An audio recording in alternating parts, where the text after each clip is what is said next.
is up, everybody? My name is James D. Fiore, and this is Blackball. In 2003, I met with Canadian Idol judge Jake Gold at the Peter Pan restaurant at the corner of Peter and Queen Street in Toronto. The reason why is because I was a plucky freelancer and I just wanted to interview him to see, what the behind the scenes were like in for Canadian Idol. It was a really popular show at the time. I thought it was going to be a decent interview. And at one point during the interview, he leaned into me and said, "Listen, it's Canadian Idol. It's pop music. We're not selling filet mignon. We're selling McDonald's and we're selling it on the cheap." And I was like, check, please. Because I thought to myself that I had uh, a story. I thought I had something that, a publication would love to buy from me as a freelancer because, the guy that represents Canadian Idol just basically trashed his own show. So I started shopping it around, and I shopped it to the Globe and Mail. I shopped it to Toronto Star and other places. And then my neighbor, Christy Blatchford, who's probably one of the greatest journalists that this country has ever seen, she said to me, "What were you thinking?" And I said, "Well, what do you mean?" She's like, "James, Canadian Idol is on air right now. And guess how much money they spend on advertising when it comes to uh, their show?" And I was like, "I have no idea." She's like, "Tens of thousands of dollars probably every other day right now, especially in the Toronto Star." And she taught me a valuable lesson about how media is basically corporate now, and that there is no length that they will go to protect the advertising dollars that they receive from companies, in this case, CTV. And I'm talking about that because we are seeing right now in Canada the sort of incestuous relationship between the corporate media and unions and companies and things like that, to the point where it does impact editorials.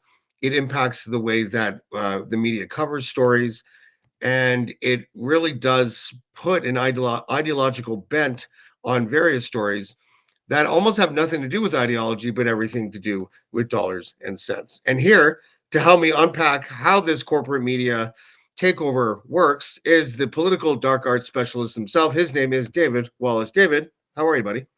Excellent, James. Doing well. Had to make an unexpected trip to Toronto today, but I am back home and ready for the Oh. broadcast. Looking forward to it.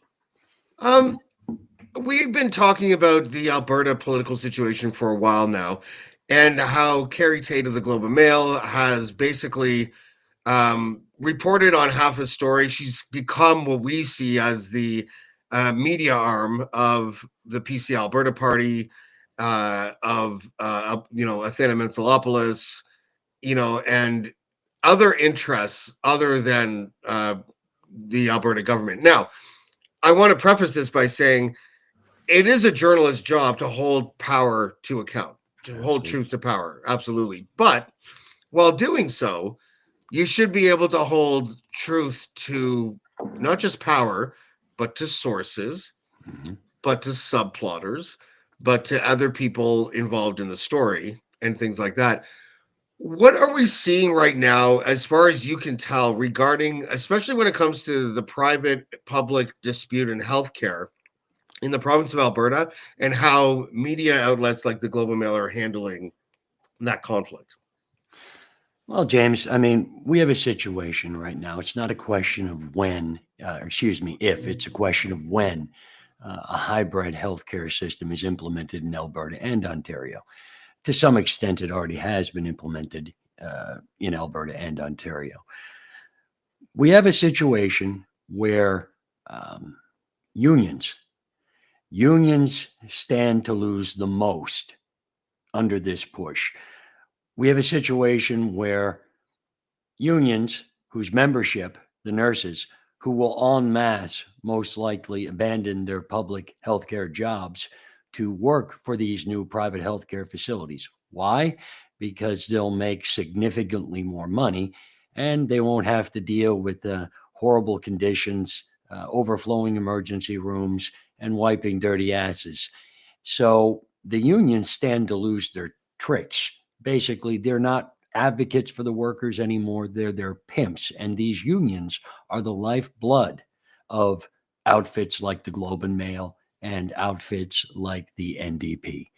I hope people can actually see how they're being, and this is a new word for me.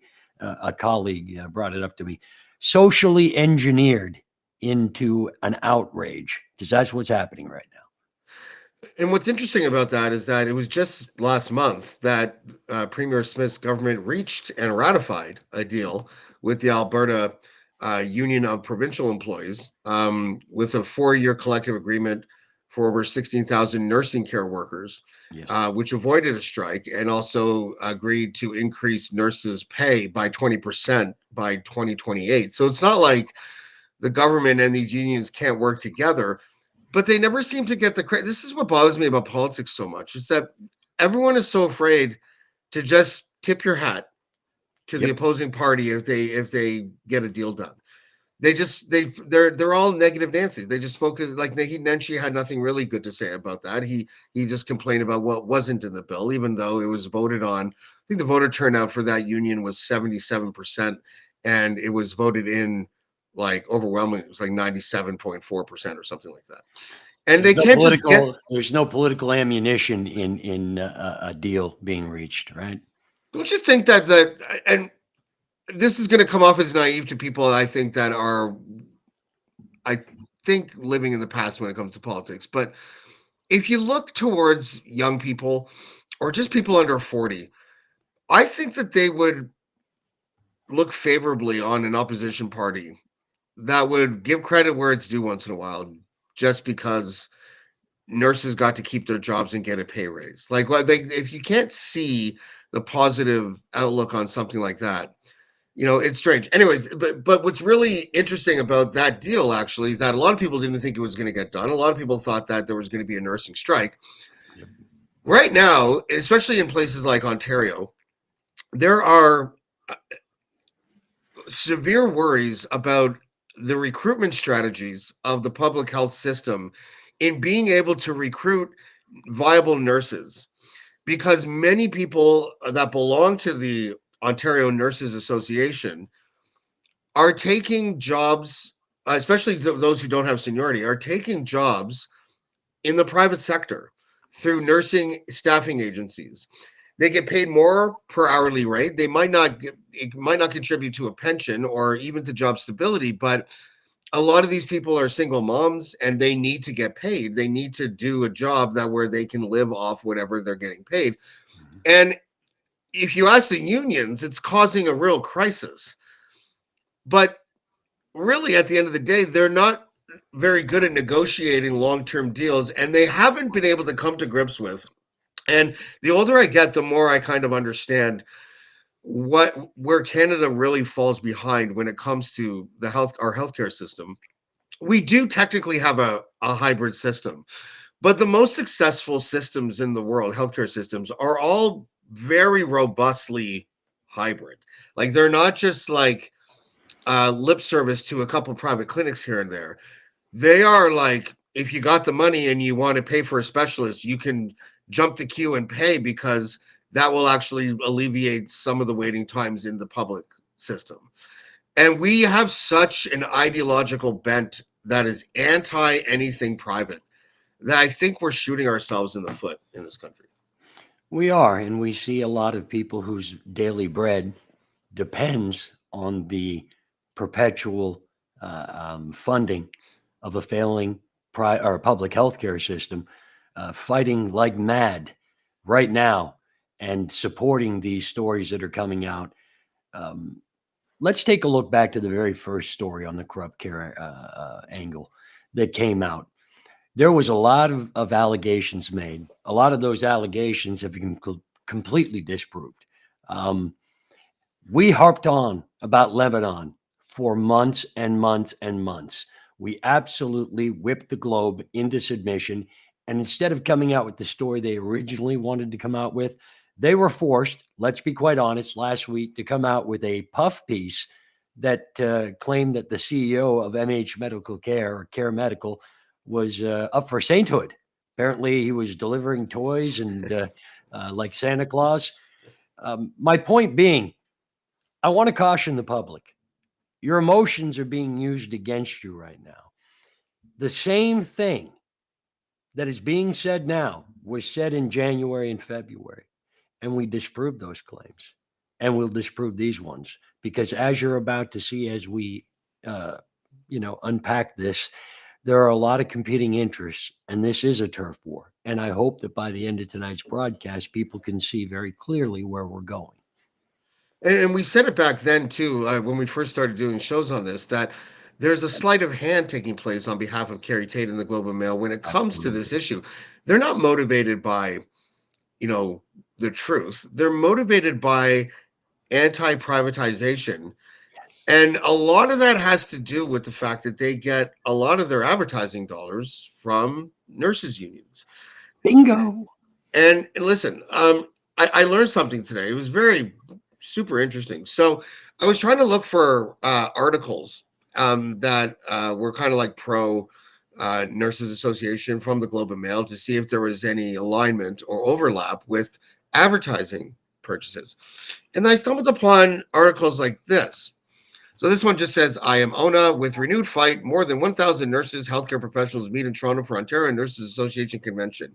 But if you read the top, it says, this section contains press releases and other materials from third parties, including paid content. The Globe and Mail has not reviewed this content. Please see disclaimer. And then on the bottom, it says the article contains syndicated content. We have not reviewed, approved, or endorsed the content and may receive compensation for placement of the content on this site. And there were time and time again. This one, Ontario nurses call code black and blue on workplace violence, a new ad campaign. This one, no excuse for Vaughan not to pay fair for home care, says Ontario Nurses Association as province provides $1 billion in extra funding.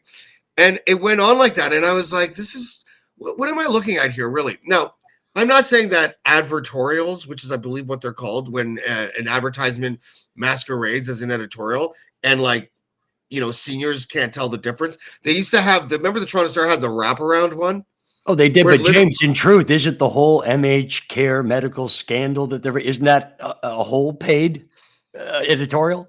well, Really? it is, well, it is. It's subliminal. It's not as obvious as the wraparound Yeah. front pager, but like, the way that, but I started looking at the way that the system works. And healthcare unions and unions just in general, public sector unions especially, give so much money to outlets like the Globe and Mail. And I'm not sure if this is going to shock you. You don't really see many Globe and Mail stories, if any, or editorials that stake out a position that isn't pro union. Are you shocked about Absolutely. that, David? I am shocked. I mean, color me purple. I'm shocked as hell. Look, it's also not shocking to me that one of the biggest players who seeks to be involved in the private surgical clinic business and the medical supply business is something called Covenant Health that has a great many ties to the government, including Mr. Jason Kenney, who sits on their board, Mr. Tyler Chandra, the former health minister. And boy, oh boy, might explain some of those meetings that Carrie Tate's been taking on the regular at Bennett Jones. Yeah. There's a lot of competing interests. Everyone kind of wants Yes. a piece of the pie. Look, Uh-huh. an expansion of the hybrid healthcare system in every province is what's happening. Is that It's inevitable. you can't avoid it. Nope. Nor should you be afraid of it, though. No. Fear And mongering. Fear mongering is being used. Listen, I'm against a complete privatized medical system. Who isn't? But the fact of the matter is, what public health care fears the most out of privatization is competition, because competition, all right, is the name of the game. And if people can receive better care and are willing to pay more, look, we're the most taxed nation I can think of. How much do we spend on our taxes? And we're supposed to feel grateful for hallway medicine? Our governments have created this problem, and let's face it, let's be honest, 15 years of of horrible policy making, horrible immigration, have turned our healthcare system into a goddamn disgrace. So what is happening now? There is a demand for services. We already pay some of the highest taxes of the world. We're not getting our money's worth. A lot of Canadian citizens will be happy to unplug from the public healthcare system and take some of those tax dollars and spend them at privatized care. I mean, that's just the way it is. And that breeds a lot of fear from unions, not the nurses, who I have total and utter respect for, but for the nurses. And the unions will lose those nurses, okay? They're pimps, they're bloodsuckers, they're leeches. And in a fair and open competition, they can't compete. I think it was 2010 where the Newfoundland Premier Danny Williams traveled to the United States to get surgery. He had heart surgery in Florida, Yeah. and I remember at the time people were like livid, and it's like, okay, well, he didn't have the option really at the time to do it in Canada.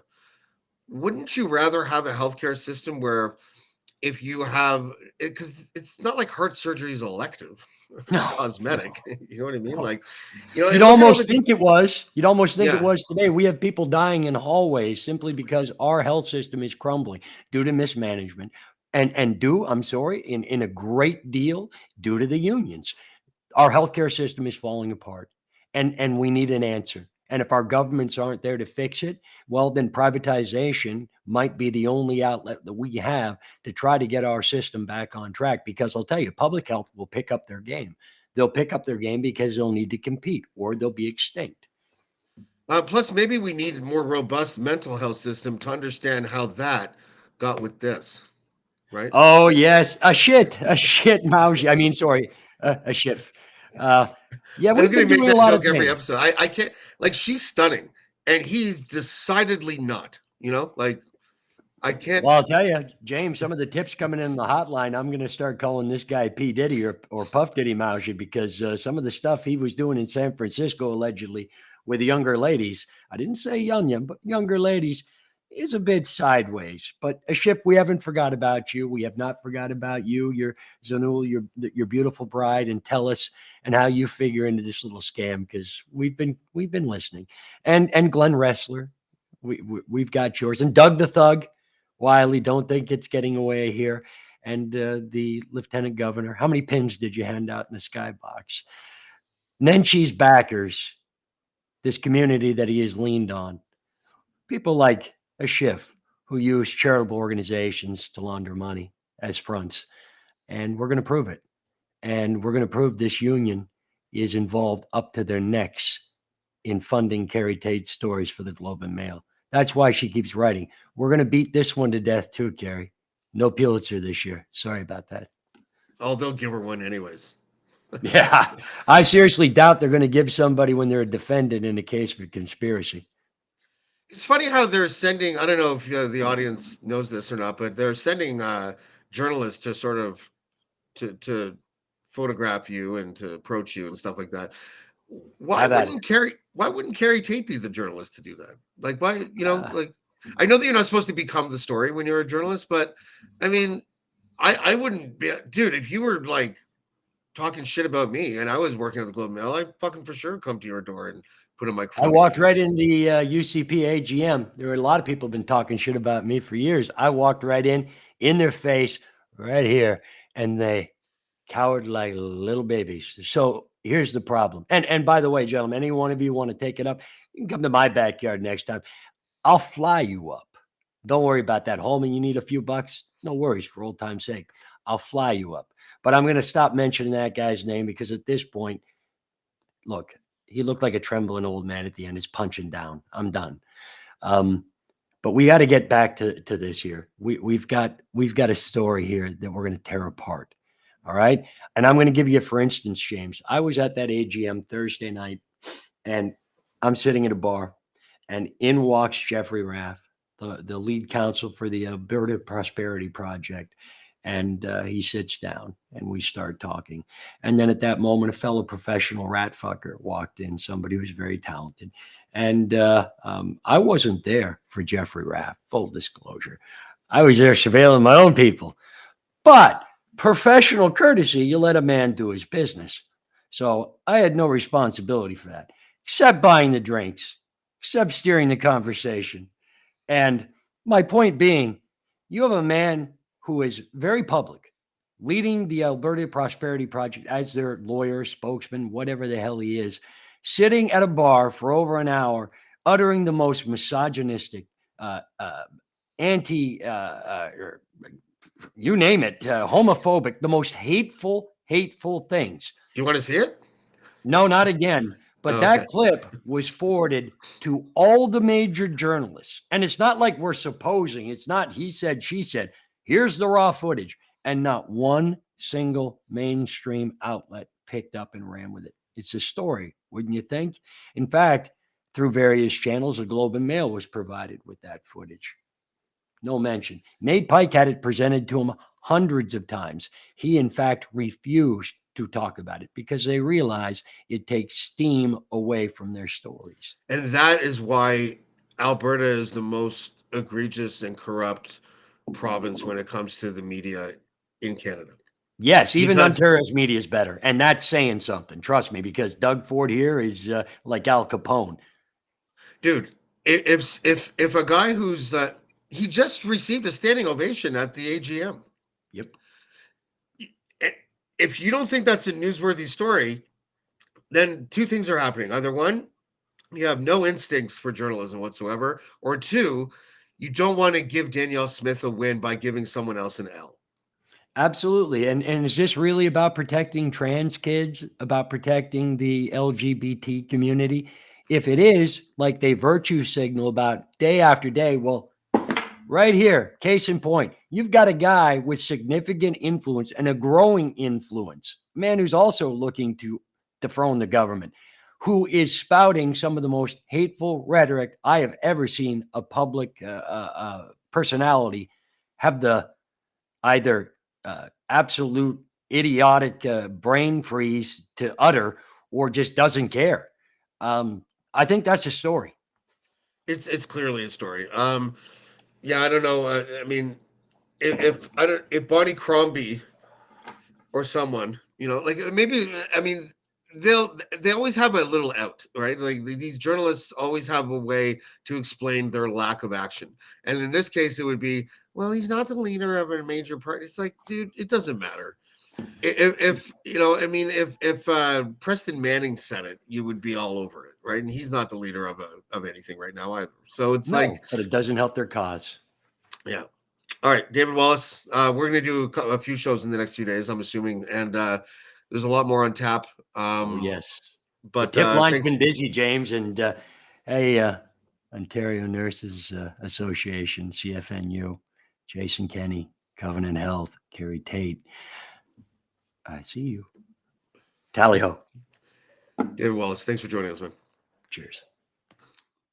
Yeah, that was David Wallace. So we're going to continue. I'm going to start branching out a little bit from beyond the Globe and Mail scope that I've been working on. But I wanted to share one last thing because so these advertorials, all of these articles that were that are basically paid advertisements for the union.